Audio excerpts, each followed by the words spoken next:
I was talking to someone that talked to Aaron Rodgers about his draft slide back in the day, and joking about, the teams that could have taken him and what would have happened.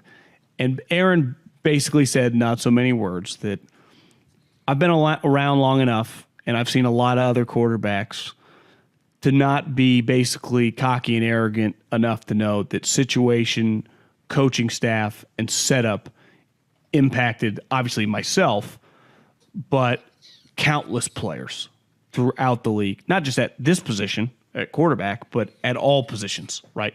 There are so many players. There are only so many players to me, and they are rare. Aaron's not one of them. Because remember, ball up here needed to be reworked, got to sit for 3 years. Usually when you see can't miss position players, or at least viewed that way, that end up living up to it, I'd say like a Trent Williams, a Bosa, a guy, Myles Garrett, if they're healthy, it's impossible for them to fail. Their talent is just too immense. Ed Reed probably coming out. I mean, Jonathan Ogden. It's a small percentage of players on a given draft. And sometimes they go a little later in the first round, but it's like that guy was not going to fail and it would not matter. Most quarterbacks, though, are directly impacted by their situation. You know why? Because they can't control their personnel. They have nothing to do with acquiring the wide receivers, tight ends, or running backs. Look at the fucking 49ers. Hit a home run with Deebo Samuel in the second round. A couple years later, trade up to get Ayuk, trade for Christian McCaffrey, trade for Trent Williams, land George Kittle in the fit. He benefits a lot from that, just like anyone would. Aaron Rodgers was the quarterback for the 49ers. You benefit from that, right? Matt Stafford. What did Matt Stafford, when he got to the Rams, benefit from? Well, they already had Cooper Kupp, right? And he had a sweet defense. Usually the Lions defensively were not great. So, that's not a bad thing. I think where you really start nitpicking Purdy, which he's never going to have, which is fair, he's never going to have Mahomes or Allen's arm. He's never going to have Allen's size to make become Cam Newton now sometimes. But he clearly is really instinctive. He's a really good player. He's a very confident, unshakable player. And talking to some people about why quarterbacks hit and why quarterbacks miss, someone brought up that the top guys, a Mahomes, a Herbert even, are unfazed by wide receiver gets hurt. A wide receiver slips. A ball gets tipped, it gets picked. A tackle misses a block, I get sacked. That usually, if half the guys in the league, that just derails right away. They just get kind of rattled. The elite guys, unfazed. The very next play could be a touchdown, could be a 10-play drive. They're the ultimate Tiger Woodsman, next shot, right? Next throw, next play. It's easy to say that, but only so many can not only flip their mind to it, but be mentally tough and it's didn't even happen. The shitty guys crumble. And then the guys kind of in the middle, these guys make a shitload of money and win a lot of games.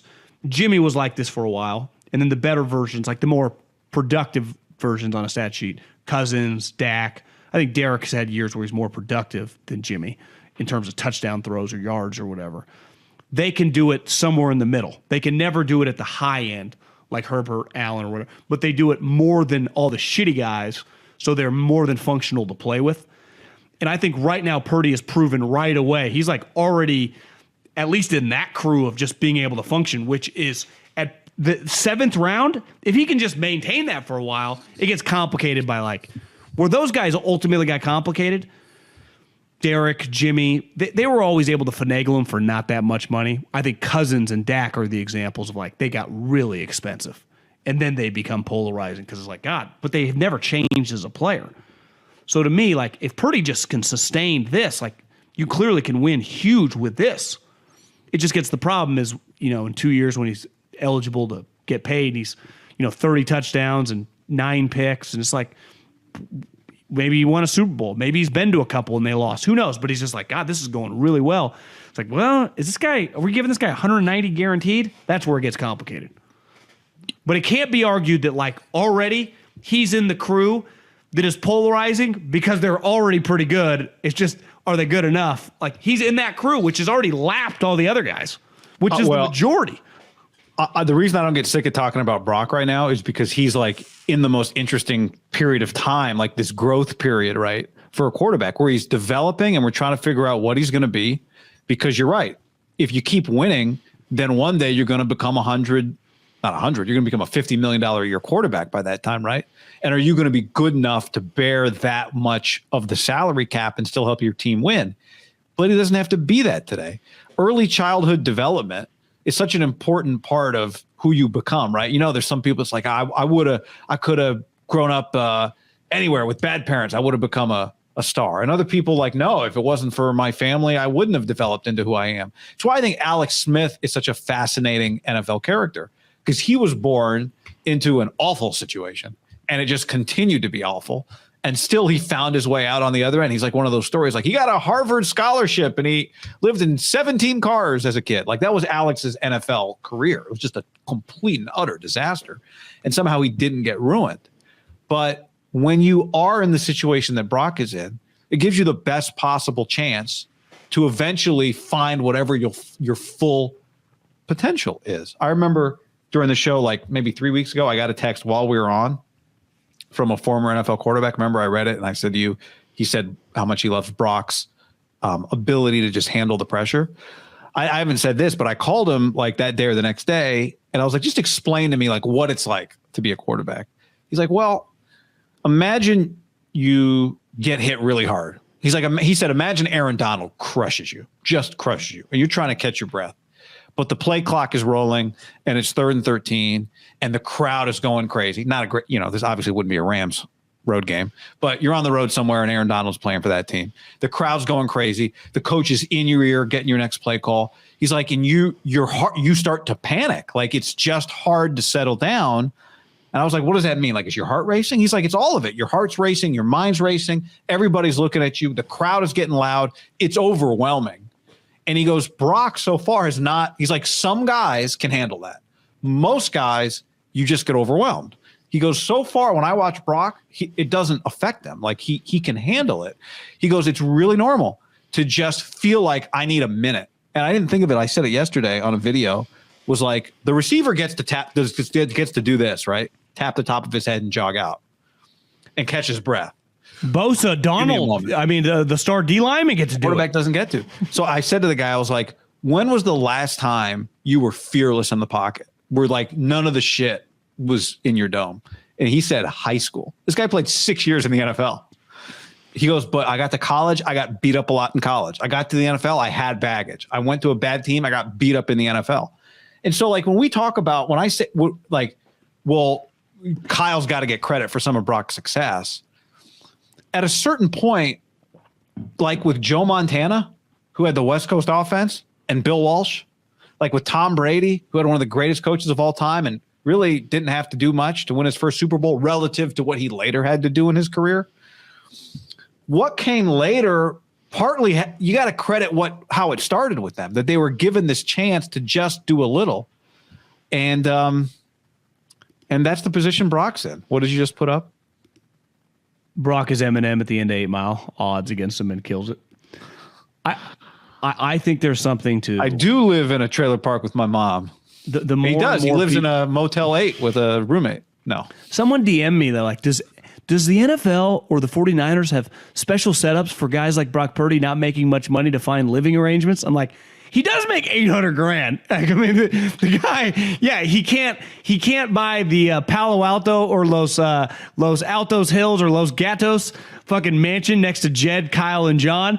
But he can find a place to live. I lived in the Bay Area a long time, not making much money, and you can find residence. Did you see that serious? Did you see the person who, before you get to your point, the person who tweeted last week, because Al Michaels mentioned on Thursday night, like Brock lives with a roommate, whatever. The joke was that Brock was slated to live in the housing development that the Currys got ixnayed.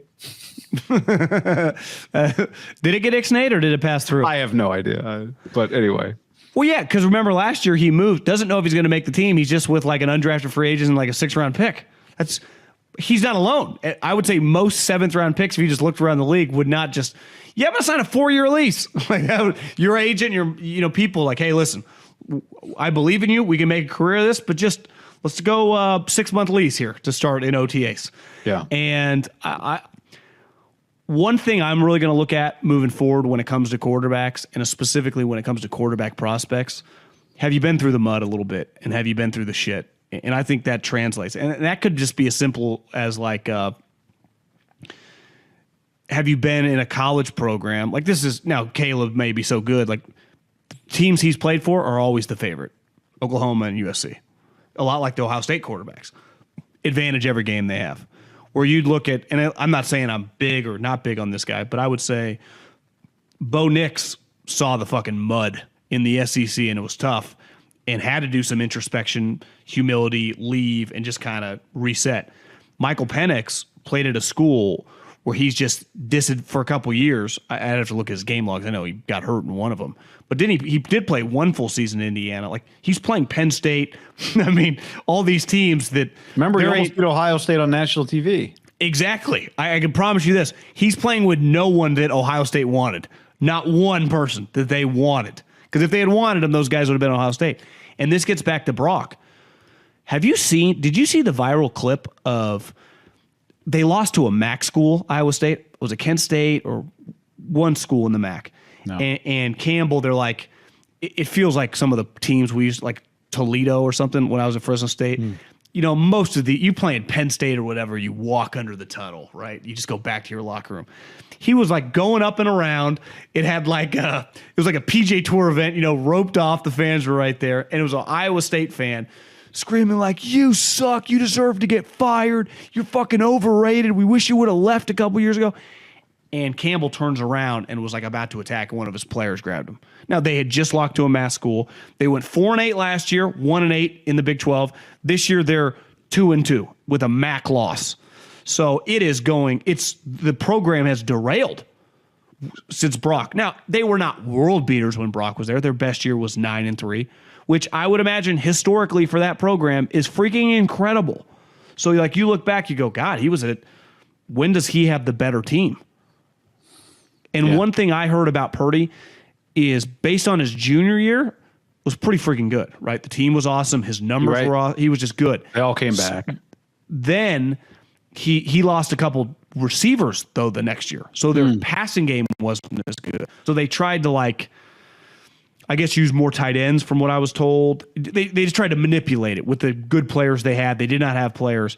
He tried to force it. They were not as good, and he threw a lot more picks. Well, it turns out he just had to be desperate to try to win with this team. There were a lot of expectations. A lot of people thought they could be like a top 20 team, but they didn't have the talent.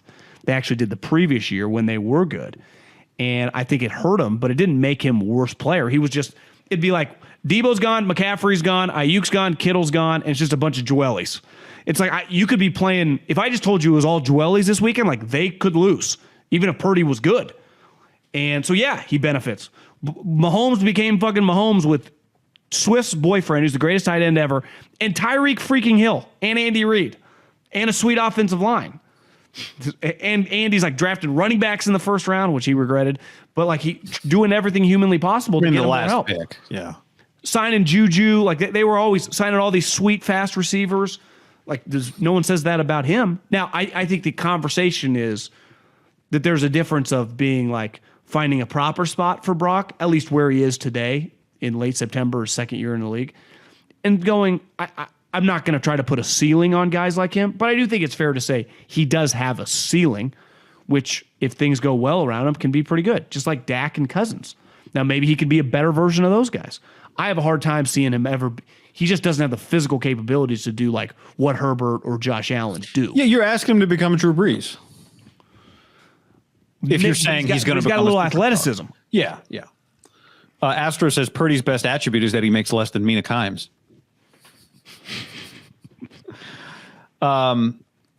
Comment from Roberto.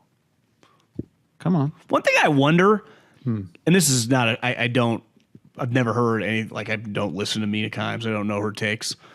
But like those type people, like the NFL analysts, if you're not doing games or whatever, how do you justify your value at these companies? Because one thing, like Stephen A has a show, and he's doing like, I'm doing 900,000 people watch me every week. It used to be $400,000. I'm worth X. Right? Yeah, I'm Scott Van Pelt. I host.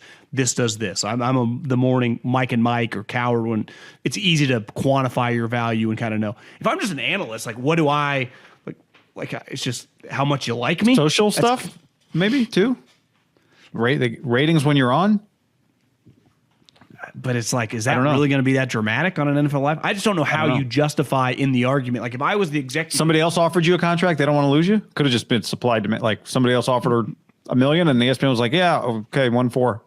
I think it was 1.7 or something. I saw a number floating. Whatever it was.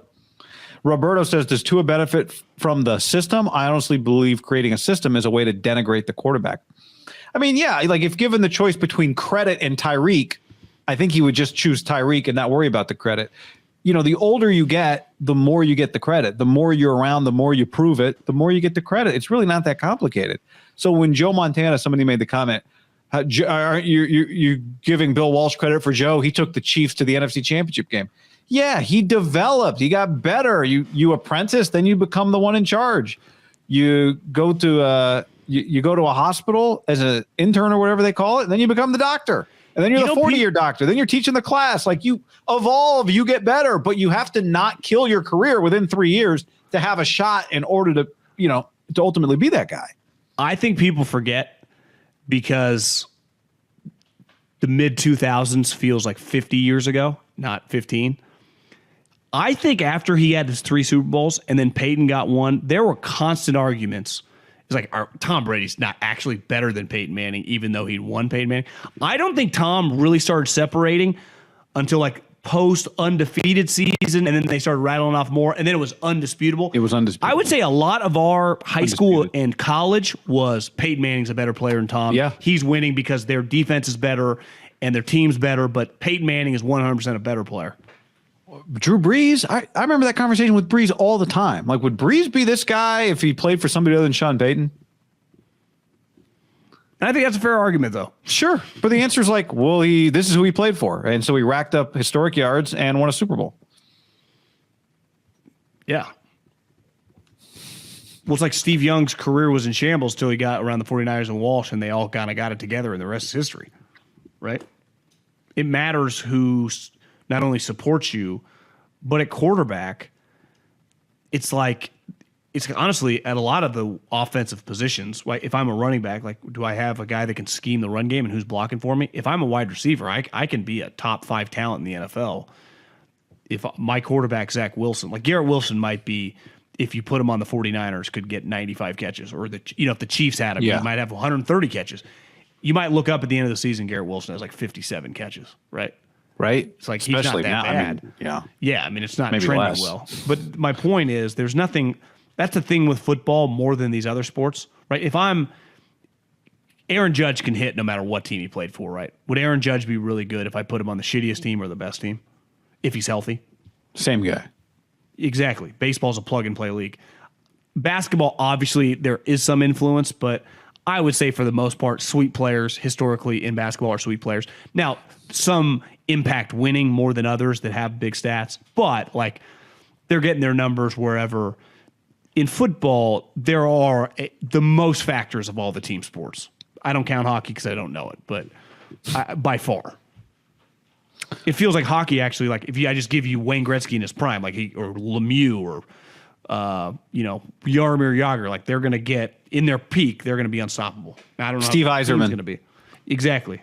Chelios, Evgeny Malkov, is that a person? Paul Correa. Who's the other Pittsburgh Penguin? Crosby, not Crosby, but after Malinov. Lemieux in the middle, Scott Malinov. Jaromir Jagr. Yeah.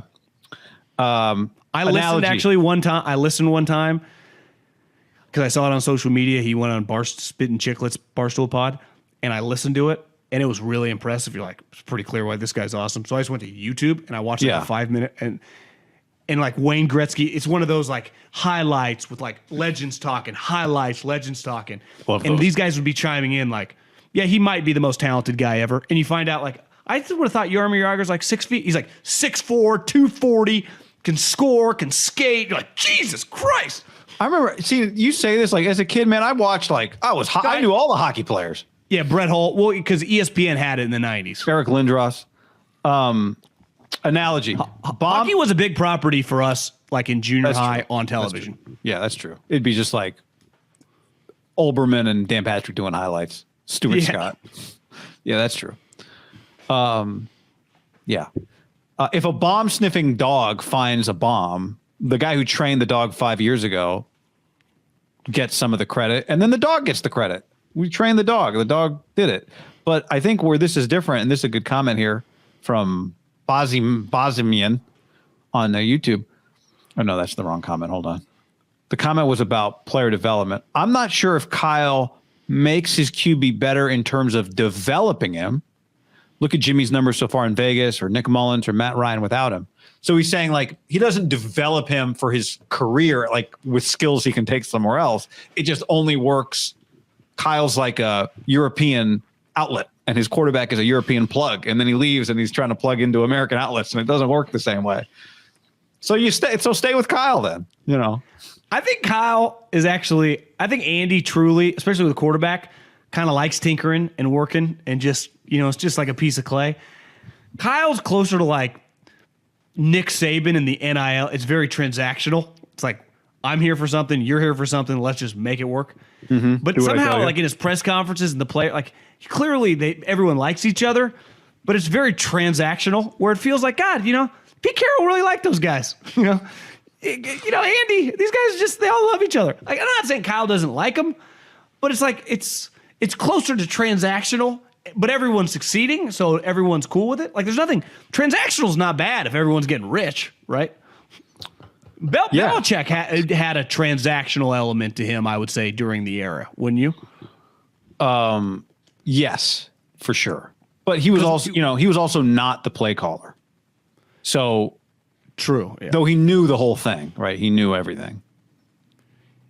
Yeah, it felt like he could chime in more than the coach that's just standing there. And it felt like when he would walk in, like when Josh and Tom would meet, he would say something that maybe he was telling them a play to run, which those CEO coaches are 100% not doing. But you're right.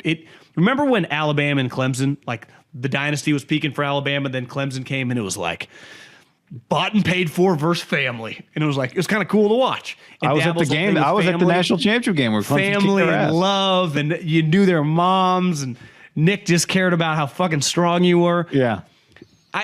Listen, I don't want to say the Niners have a good, here's where they deserve credit, because I do think Kyle is just like, if you don't produce, they'll just move on from you. To me, a doghouse with Kyle is just like, you're just not good enough right now, or I don't think you're focusing hard enough. I don't have time for you. But I also think they do a good enough job. Like, I don't think it's shocking that John also gets, I don't even know what, just 2 years added on to the 4 years remaining. I mean, what are these extensions they're even getting? It's just like, here's this more cash. Don't ever leave us. They put their team together, and it just fits like a glove. Like all their guys get along. Feels like they just have a good feel for that. So Kyle doesn't have to worry as much about like holding people's hands. This is this is pro football, and these guys are grown-ups in theory. But it feels like a lot of teams, a lot of hand-holding. It does not feel like that much they have to do that. Now, they've gotten by, like, Debo's in a great place now. Not literally today. He's got a knee and a rib, but, like, just in terms of his mentality, like, he feels probably in the best mindset, I would imagine, of his career. Best shape. Of just understanding what it takes and just what he means to the team. And other guys, most of their guys on the team don't even need that. So it's like, it's not even fair. Two things. One, I think one thing we've underrated with Debo, because the way he plays, it's like, just get the ball in his hands and he's a running back, is that he is also coming in, he's into his athletic prime, right? So he's getting better. If he works on his route running, which he has, he's a better route runner. Like, he's improving, right? The thing that everyone said is like, well, Debo can't separate against man-to-man coverage, whatever. Well, I don't think we've really talked about, is Debo improving as a receiver? And I think he probably is. So to your point, he is in the best place he's ever been. Second thing is, I saw Tayshaun Niners develop receivers. Tayshaun Gibson was talking yesterday, and one thing he said was that when the Niners signed him, John Lynch, he's like, the thing I loved was John Lynch was really straight up with me. He's like, we'll see if Jimmy Ward comes back, they'll have to figure it out. But you'll have a shot. Like, if you're one of the best guys, then you'll make the team. And he said they were really transparent with him. They didn't act like he was going to get anything more than just maybe a chance, depending on how the roster ended up getting put together. And ended up getting a shot. And his whole thing was like, I just appreciated that there was no bullshit. He didn't say that, but that's what he was saying. He was like, John Lynch just basically told me like it was. And it was on me to try and make the team. And it was pretty simple. And, I think that's kind of what you're describing a little bit. Like, it's pretty black and white what it takes to get on the field. I think any really good team, there has to be. I think one thing, if you look at Miami, think about this: they trade for one of the most accomplished players in the league. They give up a huge haul in picks, and then they pay him. He becomes the richest guy on the team. And then by like week 2 last year, it's like, well, no one's playing harder than this guy. So he kind of sets the tone, right? So if you're on Miami, it's like, well, I can't really lollygag. This Tyreek Hill, look how hard this guy's playing. The 49ers, their best players are the hardest playing guys in the league. So it just sets the tone for your whole team. It gets back to the way Belichick always built his team. It was like he always leaned. He had been burned a couple times by the quote unquote high price guys or whatever. So he was very hesitant to do that. And he loved his Edelmans and Welkers and even the Vrabel types. And that just set the tone for the whole. And Tom was actually just like that. And by the time they were equipped, the second and third iterations, they I guess Edelman was the third, but like when Randy and those guys came, it was just the standard was set, and everyone just falls in line. And it's why it's so hard to do. And the Niners, it feels like they really have that these last 2 years.